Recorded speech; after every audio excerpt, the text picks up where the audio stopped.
Trump USAID-ൽ നിന്ന് പിന്മാറിയതുപോലെ ലോകത്തെ ഒരു പാഠം പഠിപ്പിച്ചു കളയാം എന്ന് കരുതി ഈ പറയപ്പെട്ട WTO നിബന്ധനകളിൽ നിന്നും വഴുതി മാറുകയാണ്.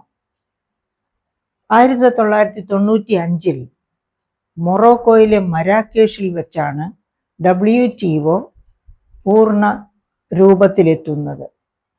അന്ന് WTOയുടെ വേൾഡ് ട്രേഡ് ഓർഗനൈസേഷന്റെ കരാറിൽ പങ്കിട്ട രാഷ്ട്രങ്ങൾ, വികസിത രാഷ്ട്രങ്ങൾ ഉണ്ടായിരുന്നു, വികസ്വര രാഷ്ട്രങ്ങൾ ഉണ്ടായിരുന്നു. ഈ രാഷ്ട്രങ്ങൾക്ക് വ്യത്യസ്തങ്ങളായ നിബന്ധനകളാണ് അതനുസരിച്ച് പിന്തുടരേണ്ടി വന്നത്. വികസിത രാഷ്ട്രങ്ങൾ, അതായത് വേൾഡ് ട്രേഡ് ഓർഗനൈസേഷൻ, അന്താരാഷ്ട്ര വ്യാപാര ഉടമ്പടി, അതാണല്ലോ വേൾഡ് ട്രേഡ് ഓർഗനൈസേഷൻ കൊണ്ട് ഉദ്ദേശിക്കുന്നത്. ആ അന്താരാഷ്ട്ര വ്യാപാര ഉടമ്പടി തന്നെ എന്തിനായിരുന്നു? രാഷ്ട്രങ്ങൾ തമ്മിലുള്ള വ്യാപാരം വർദ്ധിപ്പിക്കുക. അങ്ങനെ വ്യാപാരം വർദ്ധിപ്പിക്കുമ്പോൾ ആഗോള തലത്തിലുള്ള ഉൽപാദനം, അതിൻ്റെ ഡിസ്ട്രിബ്യൂഷൻ എന്നിവ എല്ലാം മെച്ചപ്പെടും. അതിൻ്റെ ഫലമായിട്ട് ആഗോള തലത്തിൽ GDP വളരും, അതായത് ആഗോള സമ്പത്ത് വർദ്ധിക്കും. അങ്ങനെ വർദ്ധിക്കുമ്പോൾ അതിൻ്റെ ഒരു ഭാഗം ഇറ്റിച്ചിറങ്ങി പട്ടിണി പാവങ്ങളെ പട്ടിണിയിൽ നിന്ന് കരകയറ്റും. അതായത് ദരിദ്ര രാഷ്ട്രങ്ങൾക്ക് പതുക്കെ പതുക്കെ ദാരിദ്ര്യത്തിൽ നിന്റെ പിടിയിൽ നിന്ന് മാറി വികസനത്തിലേക്ക് ചുവടെടുത്തു വയ്ക്കാൻ പറ്റും. അതിനുള്ള അവസരമൊരുക്കുകയായിരുന്നു ലോക വ്യാപാര സംഘടന കൊണ്ട് ഉദ്ദേശിക്കുന്നത്. പലർക്കും മറ്റു പല ഉദ്ദേശങ്ങളും ഉണ്ടായിരുന്നിരിക്കാം. കാരണം വ്യാപാരം വർദ്ധിക്കുന്നതോടുകൂടി വികസിത രാഷ്ട്രങ്ങളുടെ വികസന സ്വപ്നങ്ങൾ കൂടുതൽ പൂവണിയും അവർക്ക് കൂടുതൽ മേഖലകളിലേക്ക് വ്യാപാരം അതുവരെ കയറ്റുമതി ചെയ്യാതിരുന്ന രാജ്യങ്ങളിലേക്കും കൂടി കയറ്റുമതി ചെയ്യാൻ പറ്റും. അങ്ങനെയാവുമ്പോൾ അവരുടെ വിപണി വികസിക്കും, അവരുടെ ആഭ്യന്തര മൊത്ത വരുമാനത്തിൽ വലിയ വരുമാനം ഉണ്ടാകും. അങ്ങനെ ഓരോരോ രാജ്യങ്ങൾക്കും പലതരത്തിലുള്ള സ്വപ്നങ്ങൾ ഉണ്ടായിരുന്നിരിക്കാം. ഏതായാലും ആത്യന്തികമായി ഉദ്ദേശിച്ചിരുന്നത് ആഗോള സമ്പദ്ഘടനയുടെ വളർച്ചയും അതനുസരിച്ച് തീരെ, അതായത് പട്ടിണി പാവങ്ങളുടെ നാടുകൾ, തീരെ വികസ്വരമായ അഥവാ തീരെ വികസനം കുറഞ്ഞ നാടുകൾ കൂടി വികസനത്തിന്റെ പാതയിലേക്ക് പതുക്കെ പതുക്കെ വരണം, അതായിരുന്നു. അപ്പം പൊതുവെ എടുത്തിരുന്ന ധാരണ എല്ലാ രാജ്യങ്ങളും ഇറക്കുമതി ചുങ്കങ്ങൾ കുറയ്ക്കുക, അതായിരുന്നു എടുത്തിരുന്ന തീരുമാനം. വളരെ അത്യാവശ്യമായ ഉൽപ്പന്നങ്ങളിൽ മാത്രം ചെറിയ തോതിൽ ഇറക്കുമതി ചുങ്കങ്ങൾ വയ്ക്കുക, അല്ല ആ രാഷ്ട്രത്തിന്റെ ജീവിതത്തെ അത്രയധികം സ്വാധീനിക്കുന്ന ഉൽപ്പന്നങ്ങളല്ലെങ്കിൽ അവയിൽ ചുങ്കമേ ചുമത്താതിരിക്കുക. അതൊക്കെയായിരുന്നു അന്നത്തെ നിബന്ധനകൾ. അപ്പൊ അങ്ങനെ ആ നിബന്ധനകൾ പാലിക്കേണ്ടി വന്നതുകൊണ്ട് ഇന്ത്യയുടെ കാര്യം തന്നെ എടുക്കാം.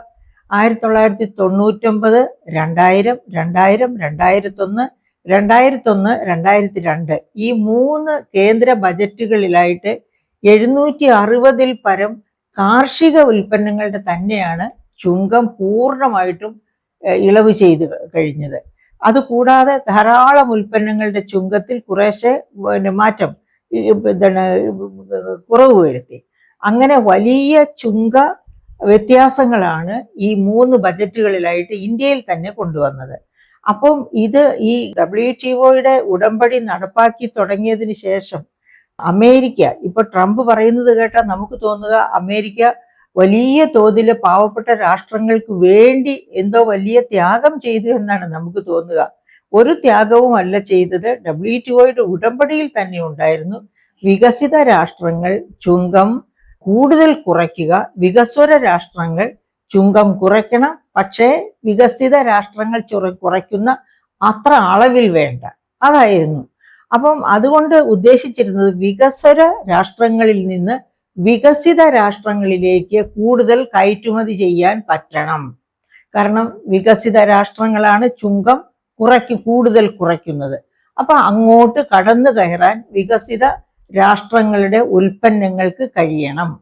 അങ്ങനെയാണ് വികസിത രാഷ്ട്രങ്ങളുടെ വ്യാപാര വ്യവസായ മേഖലകളെ ഈ പറയപ്പെട്ട WTO അഥവാ വേൾഡ് ട്രേഡ് ഓർഗനൈസേഷൻ, ലോക വ്യാപാര സംഘടന വഴിയായിട്ട് പ്രചോദിപ്പിക്കുക, അതായിരുന്നു ലക്ഷ്യം. അപ്പൊ ആ ലക്ഷ്യം മുൻനിർത്തി രാഷ്ട്രങ്ങൾ നമുക്കറിയാം അതിന്റെ ഫലമായിട്ട് ഞാൻ പറഞ്ഞല്ലോ 762ഓളം ഉൽപ്പന്നങ്ങളുടെ ചുങ്കം വെട്ടിക്കുറച്ചു, അല്ല പൂർണ്ണമായും ഇല്ലാതാക്കി ഇന്ത്യയുടെ. അതുപോലെ നമ്മുടെ റബ്ബർ പോലെയുള്ള ഉൽപ്പന്നങ്ങൾ വലിയ തോതിൽ ചുങ്കം ചുമത്തി പ്രൊട്ടക്ട് ചെയ്തിരുന്നു. അതായത് മലേഷ്യ പോലെയുള്ള രാജ്യങ്ങളിൽ നിന്ന്, ഇന്ത്യയേക്കാൾ കൂടുതൽ റബ്ബർ ഉൽപ്പാദിപ്പിക്കുന്ന രാഷ്ട്രങ്ങളിൽ നിന്ന് വില കുറഞ്ഞ്, അതായത് ഇവിടെ കേരളത്തിലായിരുന്നു അന്ന് റബ്ബർ കൂടുതൽ ഉണ്ടായിരുന്നത്. കേരളത്തിൽ എല്ലാത്തിനും ജോലിക്കൂലി വളരെ കൂടുതലാണ്. അതുകൊണ്ട് തന്നെ ഇവിടുത്തെ റബ്ബർ ഉൽപാദനവും കൂടുതൽ ചെലവേറിയതാണ്. അതേസമയത്ത് മലേഷ്യ പോലെയുള്ള രാജ്യങ്ങളിൽ വളരെ ചെലവ് കുറഞ്ഞ രീതിയിലാണ്, അതുപോലെ ഉൽപാദനക്ഷമതയും അവിടെ കൂടുതലാണ് റബ്ബറിന്റെ. അതുകൊണ്ട് അവിടെ നിന്ന് വില കുറച്ച് റബ്ബർ ഇങ്ങോട്ട് ഇറക്കുമതി ചെയ്യാമായിരുന്നു. അങ്ങനെ ചെയ്യാതിരിക്കാൻ വേണ്ടി വലിയ ചുങ്കം ചുമത്തിയിരുന്നു, റബ്ബറിന്റെ ഒക്കെ ഇറക്കുമതി നിയന്ത്രിക്കാൻ വേണ്ടിയോ അല്ലെങ്കിൽ ഇല്ലാതെയാക്കാൻ വേണ്ടി. ആ ചുങ്കങ്ങളൊക്കെ കുറച്ചു. അങ്ങനെ വലിയ ചുങ്കങ്ങൾ ഉണ്ടായിരുന്നത് കുറച്ചു. അതേ സമയത്ത് അത്ര തന്നെ പ്രധാനമല്ലാത്ത ഉൽപ്പന്നങ്ങളിൽ ഉണ്ടായിരുന്ന ചുങ്കമാണ് പൂർണ്ണമായും ഇല്ലാതെയാക്കിയത്. ഈ റബ്ബറിന്റെ ഒക്കെ ചുങ്കം കുറച്ചത് കൊണ്ട് തന്നെ നമുക്കറിയാം ഇന്ത്യയിലെ റബ്ബർ കർഷകർ വളരെയധികം ക്ലേശത്തിലേക്ക് വന്നു. അങ്ങനെ അവസാനം ആസിയാൻ കരാറിനെയൊക്കെ നമ്മൾ ആശ്രയിക്കേണ്ടി വന്ന അവസ്ഥയൊക്കെ ഓർമ്മയുണ്ട്. അപ്പം ഈ തീരുവ കുറയ്ക്കുക, അത് വികസിത രാഷ്ട്രങ്ങൾ കൂടുതൽ കുറയ്ക്കുക, വികസ്വര രാഷ്ട്രങ്ങൾ കുറച്ച് ചുങ്കം കുറയ്ക്കുക, അങ്ങനെയാണ് അന്ന് തീരുമാനിച്ചത്. അതനുസരിച്ച് മുന്നോട്ട് പോവുകയായിരുന്നു. ആ പോക്കിൽ നിന്നാണ്, ആ WTOയുടെ ഉടമ്പടിയിൽ നിന്നാണ് ഇപ്പോൾ സത്യത്തിൽ നമ്മുടെ ട്രംപ് പിന്മാറിക്കൊണ്ടിരിക്കുന്നത്.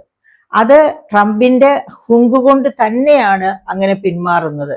അതായത് US എയ്ഡിൽ നിന്ന് അവരെങ്ങനെ പിന്മാറിയോ അതുപോലെ തന്നെ ഈ ചുങ്കത്തിന്റെ കാര്യത്തിലും, അതായത് US എല്ലാ രാജ്യങ്ങൾക്കുമുള്ള എതിരെയുള്ള ചുങ്കം വർദ്ധിപ്പിക്കുന്നു. ഇപ്പോൾ ഇന്ത്യക്ക് തന്നെ 26% ചുങ്കത്തിലേക്ക്, അതിനു മുൻപ് ഏകദേശം 13%, ശരാശരി 13% ചുങ്കത്തിൽ നിന്നതാണ് ഇപ്പൊ 26% ആക്കി വർദ്ധിപ്പിക്കുന്നത്. അതേസമയത്ത് ചൈന പോലെയുള്ള രാജ്യങ്ങൾ 60% മുകളിലായി ചുങ്കം, 60-ൽ കൂടുതലോ ആകുന്നു ചുങ്കം. അങ്ങനെ എന്തുകൊണ്ടാണ് ചൈനയോട് മാത്രം ചെയ്യുന്നത് എന്ന് ചോദിച്ചാൽ, ചൈന എപ്പോഴും ഒരു എക്സ്പ്ലോയിറ്റേറ്റീവ് ആയിട്ടുള്ള ആറ്റിറ്റ്യൂഡാണ് അമേരിക്കയുടെ നേരെ കാണിച്ചത്. അതായത് അമേരിക്ക ഹൈടെക് ആണ്, അമേരിക്കയിലാണ് ഇന്ത്യ പോലെയുള്ള രാജ്യങ്ങളിൽ നിന്നുള്ള വലിയ ഇന്റലിജന്റ് ആയിട്ടുള്ള എന്ന് പറയുമ്പോൾ നമ്മൾ ഓർക്കണം, നമ്മുടെ ഇവിടുത്തെ സയൻസിനുള്ള നൊബേൽ പ്രൈസ് വാങ്ങിയ ഖൊരാനോ തുടങ്ങി ഉള്ള എല്ലാവരും ഇന്ത്യയിൽ നിന്ന് അമേരിക്കയിൽ കുടിയേറുക എന്ന് വെച്ചാൽ പഠനാവശ്യങ്ങൾക്ക് വേണ്ടി പോയി, അങ്ങനെ അവിടെ തന്നെ തൊഴിലിലായി, അങ്ങനെ അവരുടെ സിദ്ധികളൊക്കെ അവിടെ തന്നെ കോൺട്രിബ്യൂട്ട് ചെയ്ത് അവർ നൊബേൽ പ്രൈസ് മേടിക്കുന്നു. അപ്പോൾ ആ നൊബേൽ പ്രൈസിന് നമുക്കുമുണ്ട്, നമ്മുടെ ഇന്റലിജൻസ് ആണ് അവിടെ പ്രവർത്തിച്ചത് എന്നത് നമുക്ക് ഓർമ്മയുണ്ട്.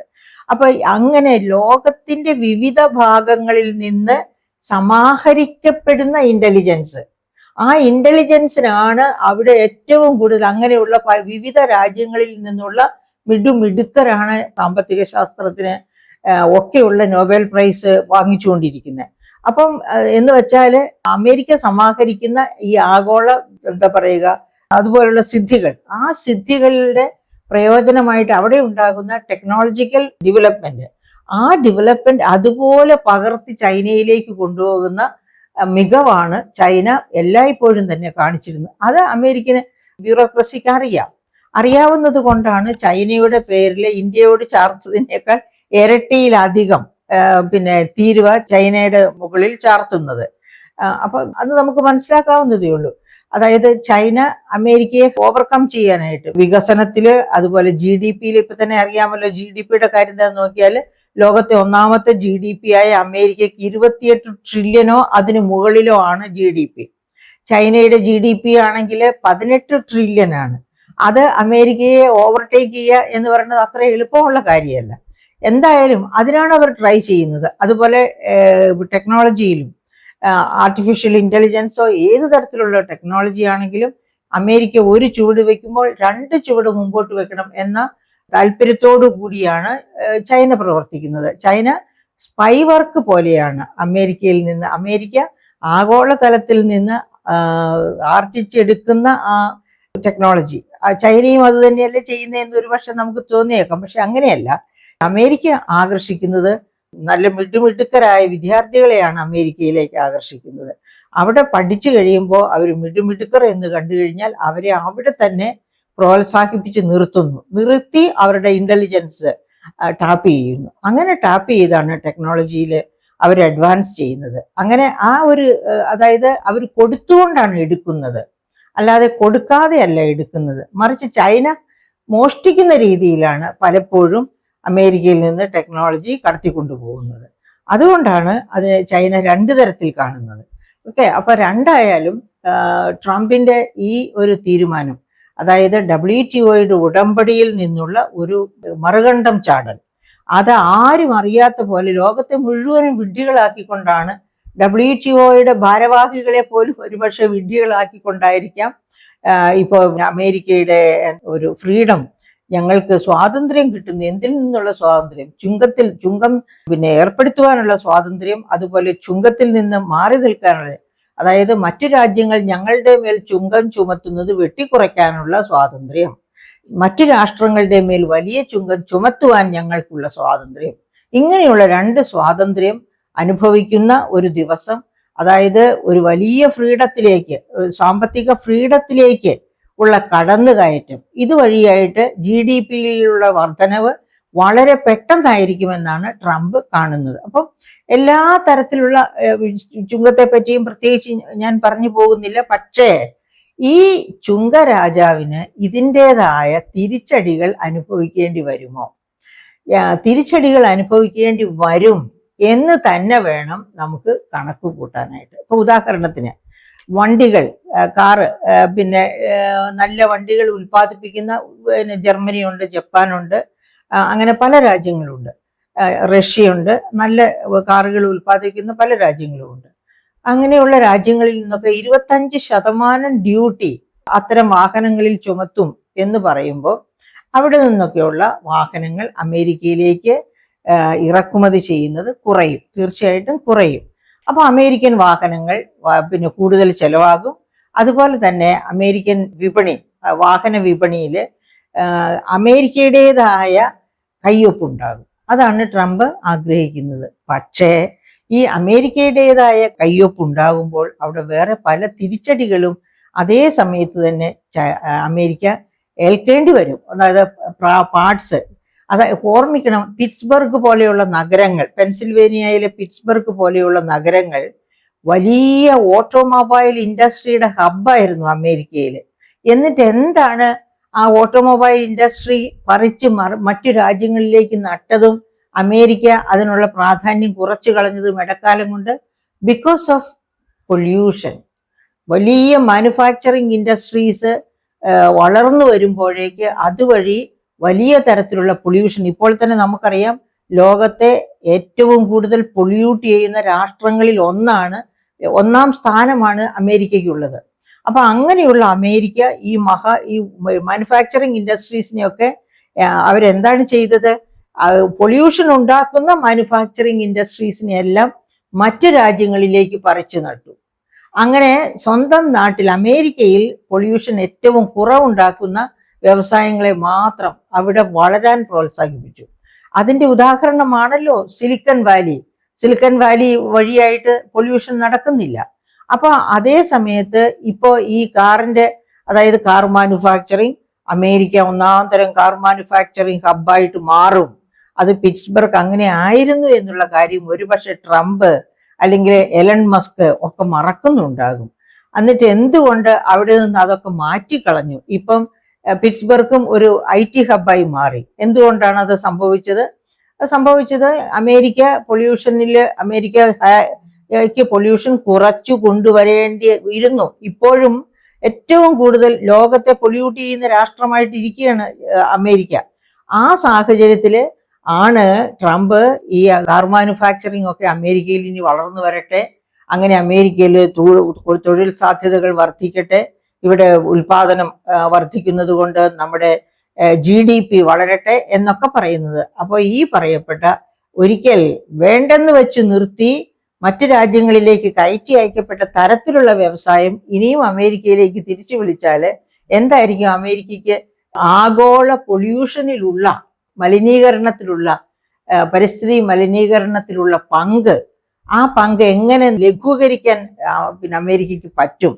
ഇപ്പോൾ USAID നിന്നും മറ്റു പല പദ്ധതികളിൽ നിന്നും അമേരിക്ക പിൻവലിഞ്ഞുകൊണ്ടിരിക്കുകയാണ്. ആ പിൻവലിയിലൊക്കെ കുറ്റകരമാണ് എന്ന് ലോകം വിളിച്ചു പറയേണ്ടിയിരിക്കും. അപ്പൊ അവിടെ ഒരു പ്രശ്നമുണ്ട് കേട്ടോ, പൂച്ചയ്ക്ക് ആര് മണി കിട്ടുമെന്ന്. ഒരുപാട് എലികളെ പോലെയുള്ള രാജ്യങ്ങൾ ചുറ്റുവട്ടത്തിലുണ്ട്. പക്ഷെ അമേരിക്ക ഒരു പൂച്ചയെ പോലെ ഇരിക്കുകയാണ്. ആ പൂച്ചയ്ക്ക് മണി കെട്ടാനുള്ള തൻ്റെ ഇടം ഈ പറയപ്പെട്ട എലികൾക്ക് ഒന്നിനുമില്ല എന്നുള്ള ഒരു ഹുങ്ക് അത് ട്രംപിനുണ്ട്. ആ ഹുങ്ക് കൊണ്ടാണ് ട്രംപ് ഇപ്പൊ സ്വമേധയ ഈ ചുങ്കം എവിടെയൊക്കെ വെട്ടിക്കുറയ്ക്കണം, എവിടെയൊക്കെ വർദ്ധിപ്പിക്കണം എന്നൊക്കെ തീരുമാനിച്ച് മുന്നോട്ട് പോകാനുണ്ടായിരിക്കുന്ന കാരണം. അപ്പൊ അവസാനം വരാൻ സാധ്യതകള് എല്ലാ രാജ്യങ്ങളിലും ഇതിന്റെ അലയൊലികൾ ഉണ്ടാകും.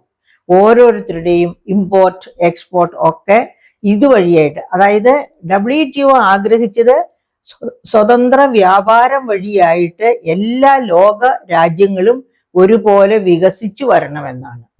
അതിന് വിപരീതമായിട്ട് ഇപ്പൊ ട്രംപ് കൊണ്ടുവന്നിരിക്കുന്ന ഈ ചുങ്ക വർദ്ധിപ്പിക്കല് എന്ത് സംഭവിക്കും? വ്യാപാര രംഗത്ത് മാത്രമല്ല ഉൽപാദന രംഗത്തും തിരിച്ചടികൾ ഉണ്ടാക്കും ഓരോ രാജ്യത്തും. ആ തിരിച്ചടികളുടെ ഫലമായിട്ട് ഓരോ രാജ്യത്തും ഒരു ആഗോള മാന്ദ്യത്തിലേക്ക് ലോകത്തെ മുഴുവനും കൊണ്ടുപോകാൻ ഈ പറയപ്പെട്ട ട്രംപിന്റെ ഹുങ്കിന് കഴിയുമെന്ന് വേണം നാം പ്രതീക്ഷിക്കാൻ. അമേരിക്കയും അതിൽ നിന്ന് വ്യത്യസ്തമല്ല. ഇപ്പൊ നേരത്തെ നമ്മൾ മോട്ടോർ വാഹനങ്ങളുടെ വലിയ മാനുഫാക്ചറിങ് ഹബ്ബായിട്ട് അമേരിക്ക മാറണമെന്നുണ്ടെങ്കിൽ അതിന്റെ പാർട്സ് അങ്ങോട്ട് ഇമ്പോർട്ട് ചെയ്യണം. ടെക്നോളജി പിന്നെ മറ്റ് ഇലക്ട്രിക് കാറുകളും ഒക്കെയാണ്. അപ്പൊ ടെക്നോളജി അവർ വളരെ വികസിപ്പിച്ചെടുക്കും. പക്ഷെ എന്നാലും പാർട്സും അങ്ങനെ ഒരുപാട് ഇഷ്യൂസ് ഉണ്ട്. അതിന്റെ റോ മെറ്റീരിയൽസ് അങ്ങനെ ഇങ്ങനെയൊക്കെ. അപ്പം ആ തരത്തിൽ വരുമ്പോഴേക്കും ഈ ആ ഒറ്റ മേഖല മാത്രമല്ലല്ലോ ട്രംപ് ഉദ്ദേശിക്കുന്നത്. മിനറൽസിന്റെ കാര്യമുണ്ട്, ഗോൾഡ് ഓർണമെന്റ്സ്.